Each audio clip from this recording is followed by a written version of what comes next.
Atos 8. Atos 8. Estamos a chegar ao fim. Os irmãos podem ir para casa descansar. Mas antes disso, nós queríamos deixar-vos mais um desafio. E o desafio é olhar para um texto bíblico, talvez certamente muito conhecido dos irmãos, e ver neste texto bíblico um encontro evangelístico transcultural, mas que tem algumas lições que, de forma resumida, vão ao encontro de tudo aquilo que nós hoje falámos, da forma como devemos ser intencionais, da forma como que devemos estar disponíveis e da forma com que acho que todos chegamos aqui a uma conclusão que, para ganhar uma cidade, se começarmos todos um a um, e se cada membro desta igreja ganhar uma pessoa no próximo ano, para o próximo ano tem um problema de instalações aqui na igreja que não será suficiente para que toda a gente possa caber. Queridos irmãos, sabem que uma das características que nós vemos no nosso povo português é que muitas pessoas têm uma Bíblia em casa. Muitas pessoas têm uma Bíblia em casa. Algumas têm ela apenas aberta, estilo bibelô, em cima do móvel, mas existem outras que eu creio que até a leiam. Essas são aquelas que dizem que é difícil compreender as Escrituras, eu não percebo as Escrituras. No capítulo 8, fala-nos de um homem que tinha uma Bíblia, não era tão completa como a nossa, a dele era só o Velho Testamento, mas fala-nos de um homem que ia a ler as Escrituras. Aliás, ele ia a ler uma Escritura que todos os irmãos sabem em que livro é que está. A Escritura que ele ia a ler era: foi levado como uma ovelha para o matador. E como um cordeiro mudo perante o seu tosquiador, assim ele não abriu a sua boca. Na sua humilhação lhe negaram justiça. Quem lhe poderá descrever a geração? Porque da terra a sua vida foi tirada. A irmã Hilda, lá atrás, respondeu rapidamente Isaías 53. Nós sabemos onde é que este texto está. Nós sabemos de quem é que este texto fala. Mas há muitas pessoas que não sabem. E no capítulo 8 fala-nos de um homem que ia sentado numa carruagem a ler este texto, que não sabia de quem é que este texto falava, mas é um homem que tem uma Bíblia e que está em busca espiritual. Está em busca espiritual. E no capítulo 8 fala-nos de outro homem, que é Filipe, um homem cheio do Espírito, que tinha sido chamado, separado para ser diácono da igreja em Jerusalém. Certo, irmãos? Vamos aqui acompanhando. Porque havia um problema na igreja de serviço, certo? Problema lá com as viúvas. Então os apóstolos escolheram homens cheios do Espírito, com bom testemunho na comunidade, para que pudessem servir a comunidade, para que todos pudessem suprir as necessidades de todos e que ninguém ficasse de fora. Para que na igreja de Cristo pudessem cumprir o mandamento de servirmos uns aos outros e que ninguém ficasse de fora. Quando nós desfolhamos as páginas da nossa Bíblia, não é preciso andar em muitas páginas para descobrir que esse homem de diácono tornou-se num evangelista. E do serviço da igreja, não estou a dizer que é mais importante ou não, esse homem decidiu ir para Samaria. Parece que a prioridade de evangelizar a cidade era maior do que servir as pessoas. Para servir, acho que haviam muitos. Ele foi incomodado. Ele saiu e começou a pregar aonde? Em Samaria. E diz que quando o Evangelho chegou a Samaria, houve uma grande alegria naquela cidade. Quando o Evangelho chegar à cidade de Lisboa, e sempre que chega à cidade de Lisboa, como chegou aqui, através desta igreja, e continua a chegar, há grande alegria na cidade. Mas este encontro entre estas duas pessoas resume aquilo que nós aprendemos hoje. Então, no capítulo 8, nós vemos, irmãos, que temos um homem que é Filipe. A partir do versículo 26, muito rapidamente, nós vemos que ele é um homem que está desperto, que tem sensibilidade para ouvir o Espírito Santo. É um homem que está desperto a ouvir aquilo que o Espírito tem para lhe dizer. É aquilo que nós devemos também estar. Nós devemos estar despertos àquilo que o Espírito tem para nos dizer. Aonde Ele quer nos levar. Com quem Ele quer que nós tenhamos um encontro. Com quem Ele quer que nós falemos. E diz lá que um anjo do Senhor apareceu, enviado pelo Senhor, e disse a Filipe para ele ir para um local que era deserto, irmãos. Agora, Filipe está na cidade, está a haver um grande avivamento na cidade, e Filipe podia ter dito assim, bom, mas eu estou a ter sucesso ministerial aqui, porque é que tu me estás a enviar para um lugar onde não passa ninguém? No deserto de Gaza, neste local para onde Filipe é enviado, não raramente passavam pessoas. Mas ele foi obediente à voz do Senhor, através do anjo. E ele disse, olha, vai para o lado sul, o lado de Gaza. E Filipe foi. Ou seja, há obediência no chamado. Quantas vezes nós já sentimos aquele incómodo, nós chamamos de incómodo assim, fala com essa pessoa. E nós? Quantas vezes? Diz que Filipe esteve desperto, Filipe levantou-se e foi. E nós vemos nesta história, irmãos, é rápido, é para vermos um modelo de evangelismo pessoal que nós podemos seguir também. Ele foi e eis que um etíope, eunuco, alto oficial de Candace, rei dos etíopes, um superintendente também de todos os seus tesouros, vinha de Jerusalém, no qual tinha ido adorar. E estava a regressar no seu carro, a ler o profeta Isaías, e o Espírito disse a Filipe, aproxima-te desse carro e acompanha. Aproxima-te dessa pessoa e começa a acompanhá-la. Aquilo que o Jonathan estava a apresentar. O ritmo missional. Aproxima-te dessa pessoa, acompanha. O que é que Filipe fez? Cumpriu. Filipe aproximou-se do carro e ao aproximou-se do carro, o Jonathan há pouco apresentou aquele comer, o que é que ele fez? Começou a falar? Não. Ele ouviu. Ele primeiro ouviu. Ele ouviu. E ele ouviu que aquele eunuco estava a falar, irmãos, estava a ler o profeta Isaías e Filipe teve, aquilo que o Jonathan há pouco também disse, coragem para fazer certo tipo de perguntas. Ele disse assim, compreendes o que lês? Nós precisamos de ter coragem para fazer certo tipo de perguntas. Coragem espiritual. Jonathan apontou num dos pontos que era estarmos dispostos a encorajar e a servir. Para nós servirmos temos que perguntar se a pessoa tem alguma necessidade.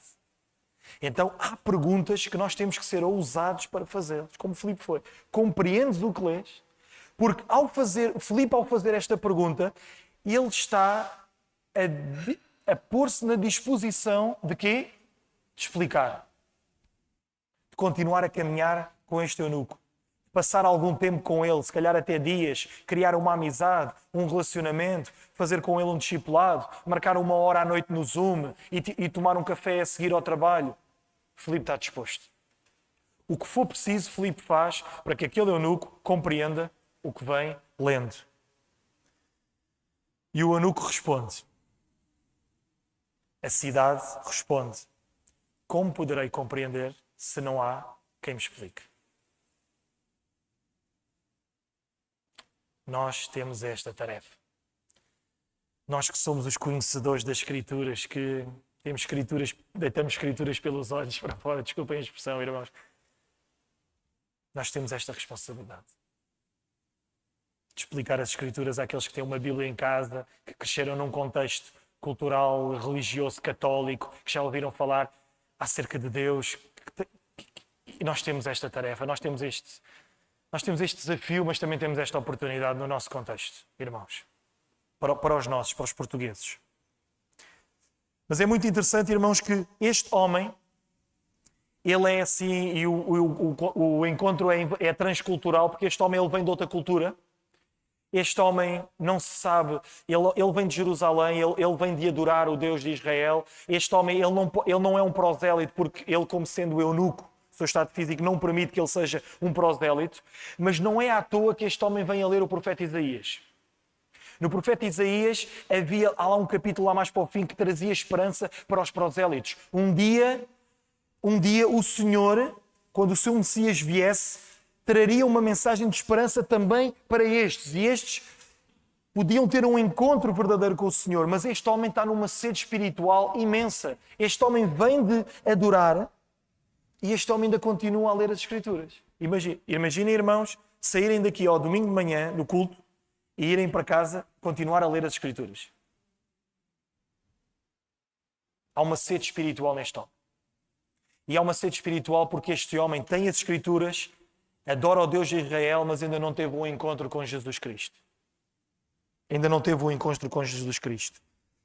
E Filipe o que faz, irmãos, é explicar-lhe o Evangelho. O que Filipe faz é, seguindo com ele caminho fora, explica-lhe o Evangelho.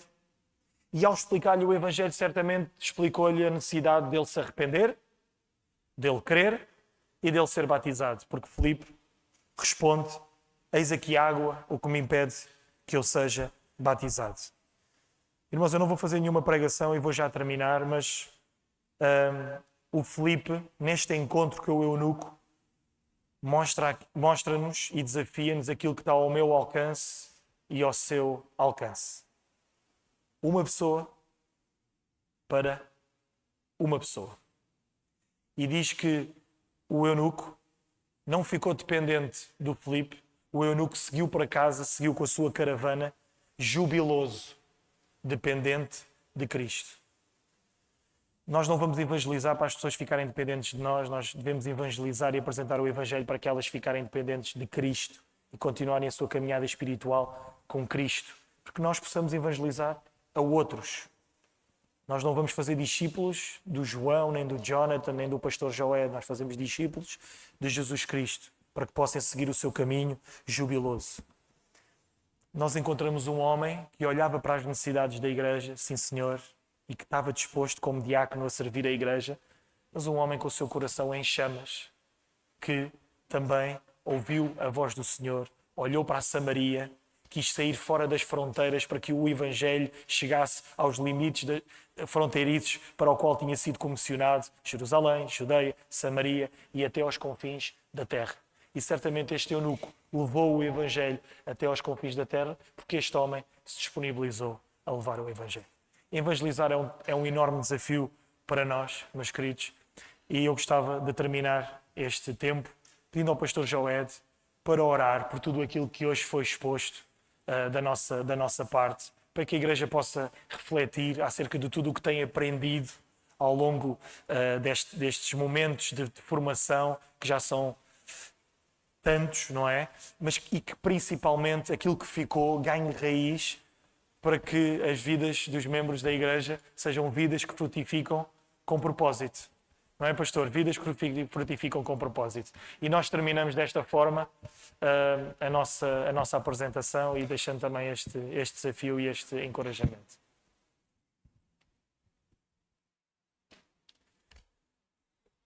Agradecer aos irmãos que permaneceram, não é? Foi uma jornada longa, nós não paramos, desde de manhã. Alguns estávamos aqui para a reunião de oração às 9 e praticamente não houve intervalo, não é? Paramos um bocadinho para almoçar e ficamos. Culto de grande festa, de grande celebração, almoço comunitário. Estamos aqui desde as 3 horas nesta formação. Queremos agradecer muito ao Jonathan e ao João por estarem aqui connosco.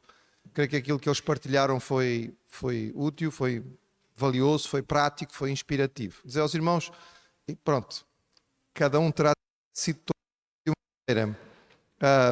Partilhar convosco, eu, enquanto ouvia-vos e tomava nota de algumas coisas,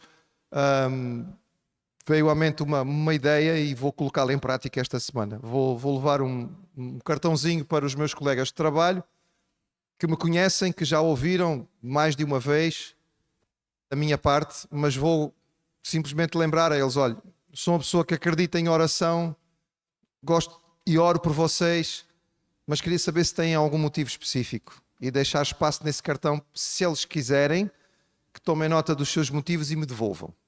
Senti esse desejo, vou pôr em prática, depois eu digo aos irmãos se funciona ou não. O que é que vai acontecer em termos de resposta? A verdade é que até hoje nunca me aconteceu de propor a alguém orar pela pessoa, até hoje, não me aconteceu ainda. Dizer, olha, posso orar por si, olha, eu vou orar por si. Nunca me aconteceu de alguém me dizer assim, não quero que você ore por mim, não. Pessoas mais ou menos, digamos, abertas àquilo que estamos a propor, mas ninguém se fecha. Estou curioso para como é que vai ser. Vou desafiá-los a trazerem motivos. Escrito. Acho que é uma maneira de picar, entre aspas, mas de criar oportunidade. Também estava a ouvir-vos e irmãos, a gente precisa de chamar justamente para isso, não é? O João citou uma coisa que é muito verdade. Se calhar muita gente que nós conhecemos tem Bíblias em casa. E dependendo da disponibilidade ou da proximidade que tivermos com esta pessoa, e eu estou a pensar em alguns destes que eu coloquei na minha lista, eu vou perguntar se tem uma Bíblia em casa e vou desafiar para ler um texto específico. Olha, e se tu lesses? Lê este texto assim assim. E estou a pensar em textos específicos para pessoas específicas porque já os conheço há algum tempo. Se tu quiseres ler, se quiseres, depois vamos falar sobre isso. Vou tentar, irmãos. Depois eu partilho com os irmãos se funciona. Mas é bom porque nós assim ouvimos de outras pessoas, somos desafiados, não é? Algo mexe connosco para que nós possamos colocar em prática. Temos muitas possibilidades, desde estas que foram colocadas aqui que são pessoais, até outras. Lembrar os irmãos, Infinity Fest, 5 de outubro, não é? Vamos ter aqui o Coliseu separado para nós, para um festival evangélica. Vamos ter muita gente a cantar e a tocar, vamos ter convidados. Certamente é algo para mexer com os nossos convidados mais jovens que gostam desse tipo de coisas. São tantas possibilidades diferentes para impactar a nossa cidade. Amém? Lisboa é uma cidade tão bonita. Nós usufruímos de tanta coisa de Lisboa. Nós precisamos retribuir. Não há maneira de retribuir mais do que com o Evangelho. Então vamos estar atentos a isso. Repito, obrigado aos irmãos que ficaram. Comparado ao que estava aqui na hora do culto da manhã, que nem cabia, não é? Mesmo com cadeiras em todos os corredores. Mas pronto, que bom que os irmãos ficaram. E acho que foram abençoados, certo? Pronto. Para alguém que chegou no entretanto, a nossa programação hoje foi diferente porque era aniversário da igreja. E portanto não teremos o nosso culto desta hora, mas estamos a terminar a nossa programação. Vamos orar, entregar ao Senhor tudo isto que nós recebemos. Pai do céu,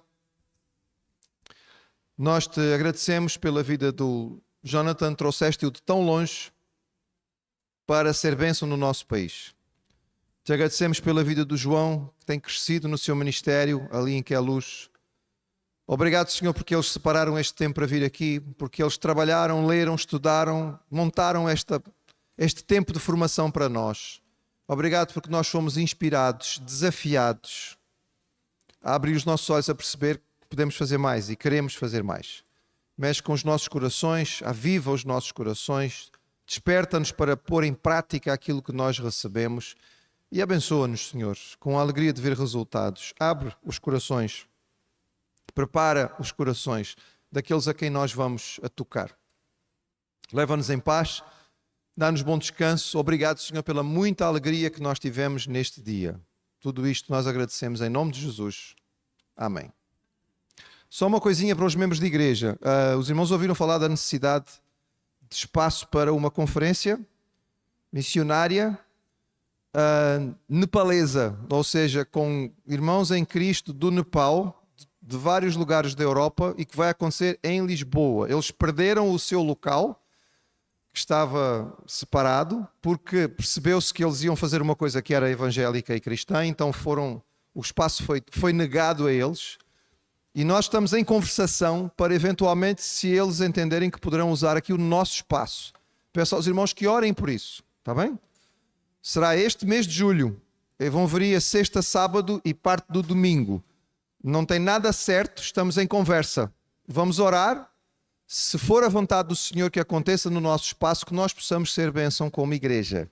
E que estejamos dispostos a trabalhar, porque vai ser preciso trabalhar também para recebê-los. Amém? Amém. Deus abençoe, irmãos.